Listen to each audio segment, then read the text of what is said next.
Bonjour à tous, j'espère que vous allez bien. Vous avez choisi l'analyse de ING aujourd'hui. C'est ce qu'on va faire. Je remets en jeu Telcoin contre Render. C'est à vous de décider. Le coin qui reviendra le plus en commentaire gagnera l'analyse. Et également, n'hésitez pas à me proposer d'autres altcoins que je pourrais analyser.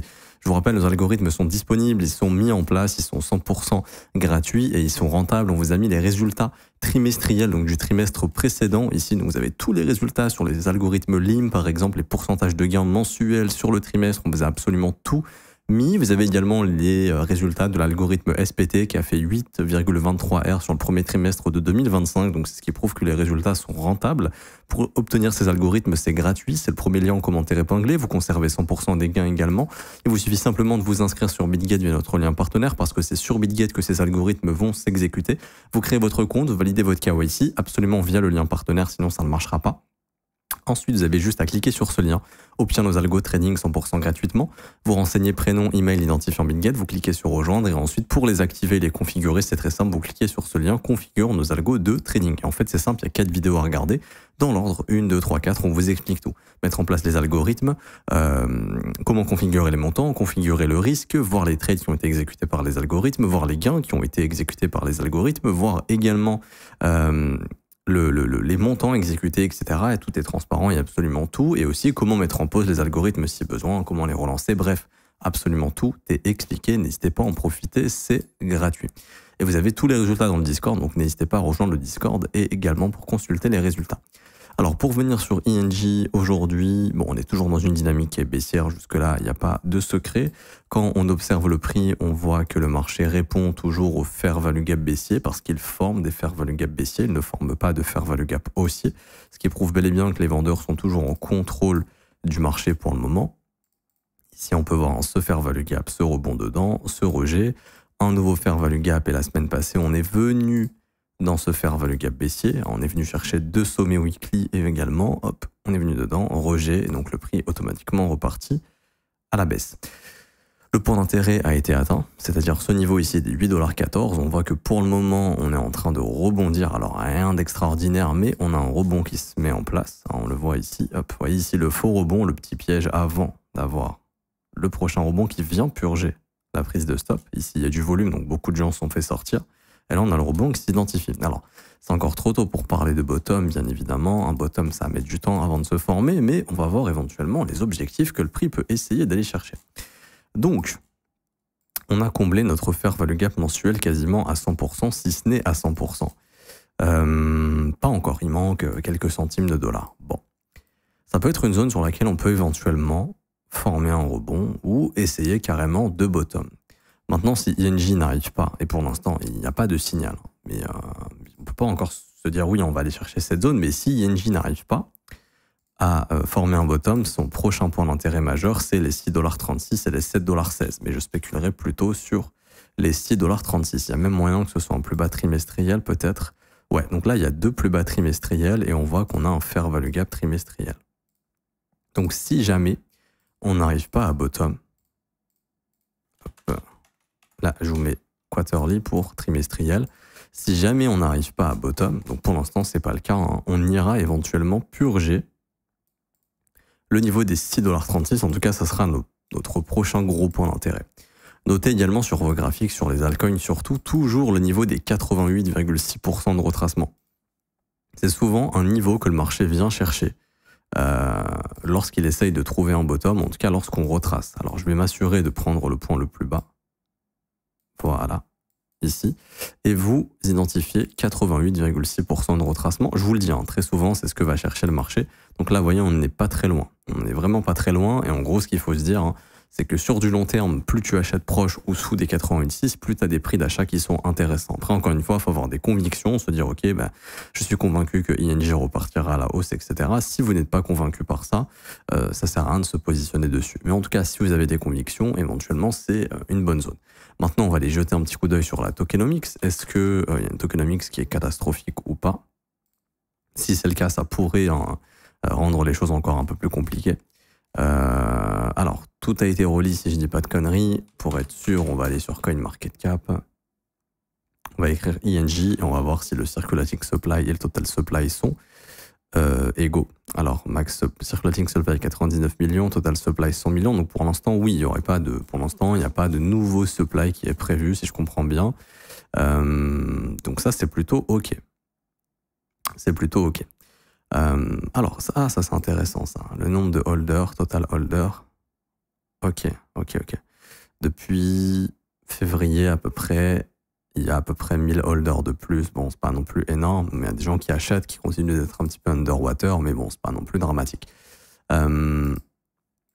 Donc, bon, pour l'instant, le flux est toujours baissier. Une bonne zone, enfin, on est dans des bonnes zones là actuellement déjà pour se positionner long terme sur ces fair value gap, dans de très très bonnes zones, mais c'est juste que graphiquement, il n'y a pas encore vraiment de signal de bottom. Un signal de bottom, ce serait par exemple soit d'un coup de la force, vraiment avec un INJ qui tient ses dips pour essayer de remonter, ou une longue consolidation qui crée vraiment un manque d'intérêt, et sur cette consolidation, un breakout, et ça pourrait signaler un bottom. Donc pour ça que ça peut prendre du temps avant d'initier un bottom. Maintenant, je vous rappelle qu'au mois de mai, alors la semaine prochaine, on va avoir les chiffres du CPI. Théoriquement, ils devraient être corrects, mais c'est pas non plus exceptionnel. Par contre, au mois de mai, les chiffres du CPI vont vraiment être très bons, normalement, d'après Trueflation, entre 1,6 et 1,9% à peu près. Donc on devrait passer sous les 2% vis-à-vis de l'inflation aux États-Unis au mois de mai. Et donc ça pourrait justifier éventuellement un rebond du marché crypto et un rebond des indices. Et à ce moment-là, quels seraient les objectifs de prix? Ça pourrait être, par exemple, de revenir bosser le fair value gap mensuel qui s'est formé. Donc venir déloger le sommet de mars, en fait, et venir bosser ce fair value gap entre les 17 et les 14 $. Mais encore une fois, mettez-vous bien en tête qu'on a très peu de chance, au vu de la dynamique, de repartir comme ça en bull run. C'est très peu probable. Ce qui a le plus de probabilité d'arriver, c'est ces deux choses, à mon avis. Soit une longue consolidation maintenant, soit un rebond au cours des prochaines semaines, par exemple mai, juin, juillet, éventuellement si les chiffres du CPI sont bons, et ensuite un retest ici du plus bas qui aura été trouvé, soit l'enfoncer ou soit former une grosse consolidation, mais bref, quoi qu'il arrive ensuite, probablement rentrer dans une phase de consolidation assez longue qui là pourrait marquer un bottom. Ou s'enfoncer. C'est pas impossible, s'enfoncer bien plus bas et ensuite marquer une consolidation qui marquera un bottom comme ça a été le cas ici. Mais très souvent, on passe là-dedans. Vous voyez que là, en fait, on a exactement la même chose. Donc, on pourrait avoir une sorte de rebond. Donc, on a eu notre gros dump, notre rebond également, ensuite notre reprise baissière. Et là, c'est de se dire que on pourrait avoir un rebond et ensuite, soit bottom, faire ça, ce qui n'a pas été le cas. Nous, on s'était plutôt enfoncé et là, former un bottom avant de remonter, c'est ce qui pourrait arriver. Mais la chose la moins probable, c'est de repartir en to the moon. Pourquoi? Parce que si on regarde où est-ce que sont positionnés les investisseurs globalement, je vais vous montrer plusieurs zones. Ceux qui ont acheté autour du bottom, là, on commence à venir dans des zones dangereuses. Déjà, même les investisseurs long terme ici commencent à être, vont commencer à être légèrement impactés. Et je vous prends toujours ces 3 VWAP généralement. Je vous prends la VWAP de l'élection de Trump, donc novembre. Donc là, on voit clairement que ceux qui ont investi sur l'élection de Trump sont à peu près autour des 20 $ dans ING. Donc ça se trouve sur du long terme, on va monter à 200, j'en sais rien, ils font x10. Mais en tout cas, sur du court terme, c'est vrai que ces gens restent un bon indicateur. C'est-à-dire que le marché pourrait essayer, s'il rebondit, de laisser ces gens en perte. Pour pas que ces gens puissent vendre à break-even et qu'on les force à vendre plus bas, en fait. Et ensuite, pour moi, ça a vraiment commencé à FOMO sur ING à partir de septembre. Et également, je vous dirais, à partir de janvier 2024, quoique c'était au top, je vous dirais à partir de ce mouvement également. Donc, c'est les VWAP que je vais identifier. Donc, les investisseurs très long terme, alors ceux qui ont acheté uniquement là sont toujours bien, ceux qui ont acheté à peu près par là sont encore OK, quasiment break-even. Bon, certains ont dû prendre des profits, etc., peu importe. Mais plus on commence à casser des VWAP comme ceci, plus on commence à avoir que des holders qui sont en perte, en fait. Genre 90% des investisseurs sont en perte. C'est ce qui fait que tu peux faire paniquer ces gens et les faire vendre, et c'est ce qui pourrait faire justement une chute finale. C'est souvent comme ça que ça se passe. Il y a souvent cette phase assez agressive où on fait craquer justement les investisseurs psychologiquement. Ça pourrait arriver.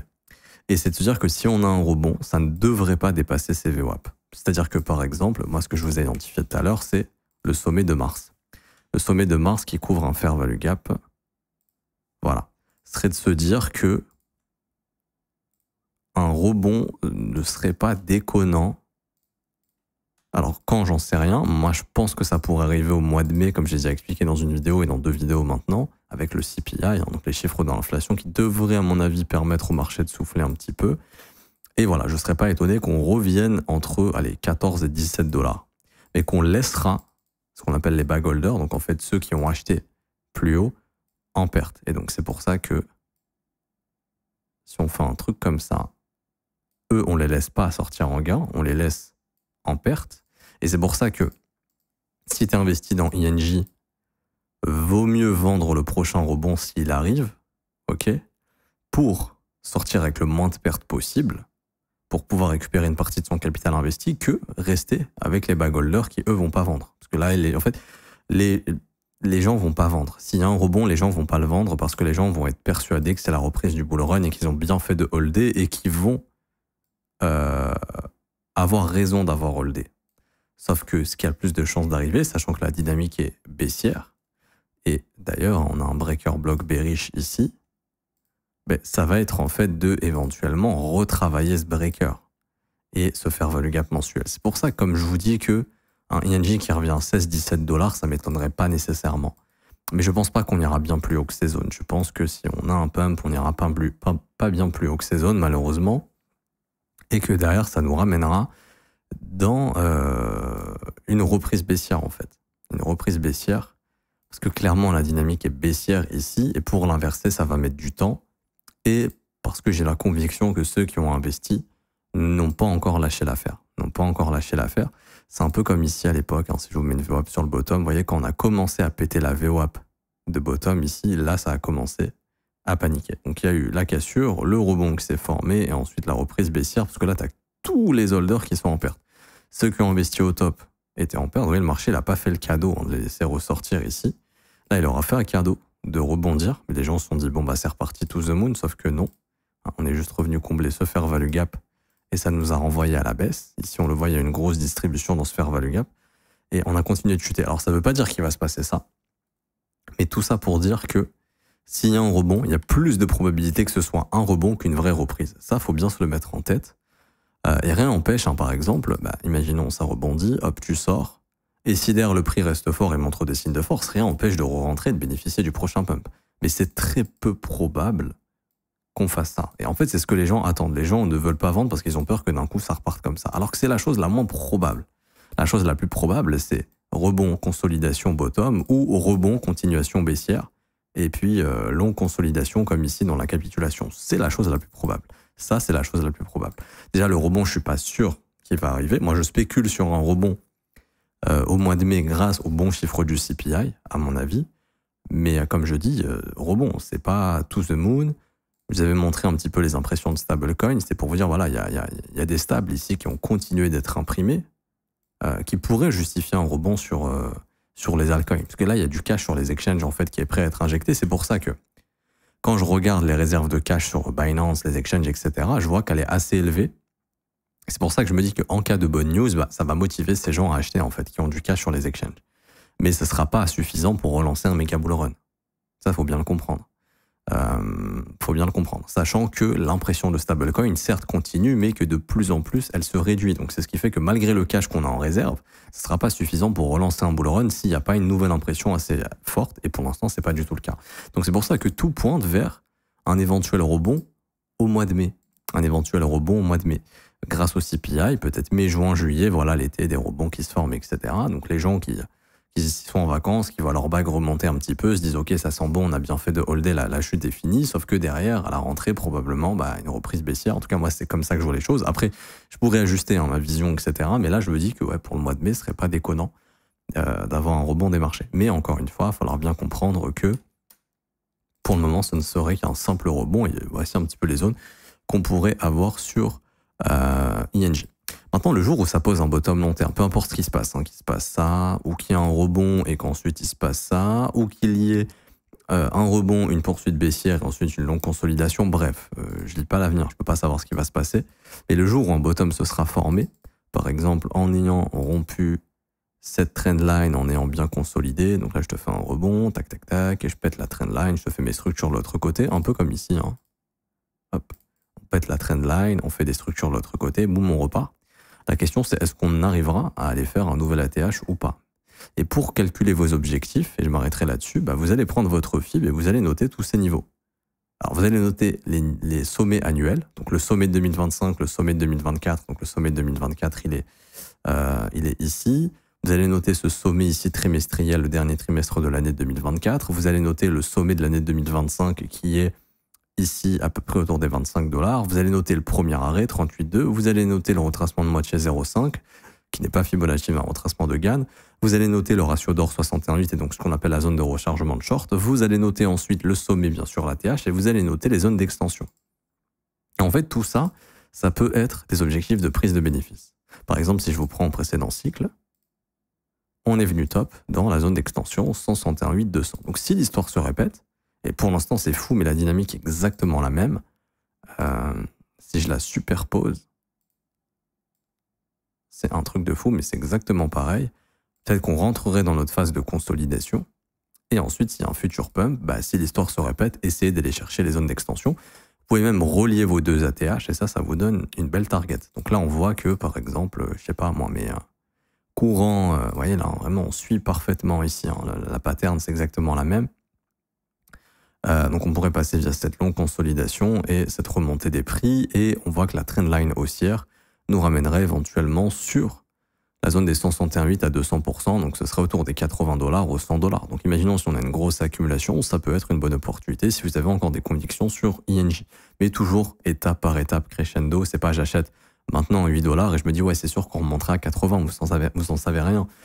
Faut mesurer votre risque, il faut prendre des profits intermédiaires, c'est-à-dire que tous ceux à chaque fois qui achètent one shot et qui veulent revendre one shot en se disant je vais être capable de vendre le top, très peu probable, parce que vous oubliez un truc, c'est les émotions, c'est-à-dire ah j'ai acheté, ah j'ai fait x5, ah j'ai investi 3 000, je suis à 15 000, ah si j'ai 20 000 je peux lancer un projet immobilier par exemple, j'ai un apport pour une maison éventuellement, puis tu as tenté 20 000, sauf qu'au final le marché s'arrête quand tu étais à 16 000 $ de gain, et après le marché se retourne et tu n'as rien vendu, et tu finis par vendre soit break-even, soit en perte, soit avec beaucoup moins de gains que ce qui était prévu. Alors que si vous vous forcez à acheter quand vous achetez, quand vous avez les conditions, et à mettre plein de sell limites, bah, peu importe ce qui se passe, hein, celui qui a acheté là et qui a foutu plein de sell limites, bah, tous ces sell limites ont été files et il est bien content d'avoir vendu sur cette montée. Par contre, je pense qu'il y en a plein qui ont acheté par exemple ici en octobre, qui s'attendaient à ce que ça aille beaucoup plus haut à cause des émotions et la grid, et se dire ouais c'est sûr ça va monter à 100 $, je vendrai à 100 $, et qu'au final il y a eu le retournement, n'ont pas vendu, il y a eu le rebond, étaient persuadés qu'ils avaient raison, et puis là à cette heure-ci on est revenu à leur prix d'entrée par exemple. Donc ça faut faire attention à ça. Je m'arrête ici pour aujourd'hui, j'espère que ça vous aura plu. Si c'est le cas, n'hésitez pas à laisser un petit pouce bleu, vous abonner si ce n'est pas déjà fait, mettre un petit commentaire. Merci à ceux qui jouent le jeu. En retour, je vous offre un mentorship, il est gratuit, c'est le premier lien en commentaire épinglé. Mentorship, c'est quoi? C'est une formation de A à Z dans laquelle je vous forme à des concepts de price action très puissants. Vous avez 22 cours qui vous attendent, 22 vidéos, c'est gratuit, il n'y a absolument rien à payer, ça va complètement révolutionner votre vision sur le trading. Ça va vous enseigner des concepts très puissants qui s'exécutent sur les marchés tous les jours. Par exemple, j'ai partagé ici un petit trade que j'ai déclenché dans le Discord. À chaque fois, je me trompe dans les salons. Ici, hop, j'explique. Après, je fais les reviews dans Review Trade et je vous explique pourquoi le setup a été déclenché, etc. Je vous explique vraiment tout. Donc, ça continue de vous former. Ça, c'est pour les membres VIP, c'est gratuit. Mais bref, avant, pour obtenir le mentorship, c'est gratuit. Vous avez juste à vous inscrire sur Bitget via notre lien partenaire. Donc, vous cliquez sur le premier lien en commentaire épinglé. Ça vous ramène sur cette page. Vous cliquez sur ce lien pour s'inscrire sur Bitget via notre lien partenaire. Vous validez votre KYC sur la plateforme et vous faites un trade d'une valeur de 100 USDT. Une fois que ça c'est fait, vous êtes éligible au mentorship et pour le récupérer, c'est très simple. Vous cliquez sur ce lien, la meilleure formation de trading crypto. Vous cliquez sur obtenir gratuitement, vous renseignez email identifiant Bitget, vous cliquez sur recevoir gratuitement. Une fois que ça c'est fait, vous allez recevoir une première formation qui est sur ton bull market comme un pro et ensuite vous recevrez le mentorship. Donc je vous offre 2 formations. Le mentorship, vous le recevrez maximum jusqu'à 24 heures après avoir rempli le formulaire si vous avez bien fait un trade d'une valeur de 100 $, sinon ça ne marchera pas. Et pour ceux qui veulent rejoindre mon école et se former à mes côtés, c'est le seul abonnement payant que je propose parce que c'est un accompagnement journalier tous les jours du lundi au vendredi. Vous avez accès à ma formation la plus complète, la formation de l'école. Il y a 8 modules, 19 heures de cours vidéo qui vous forment de A à Z. Vous avez en plus de ça un accès exclusif au Discord pour échanger avec moi-même et les professeurs et qu'on puisse répondre à vos questions.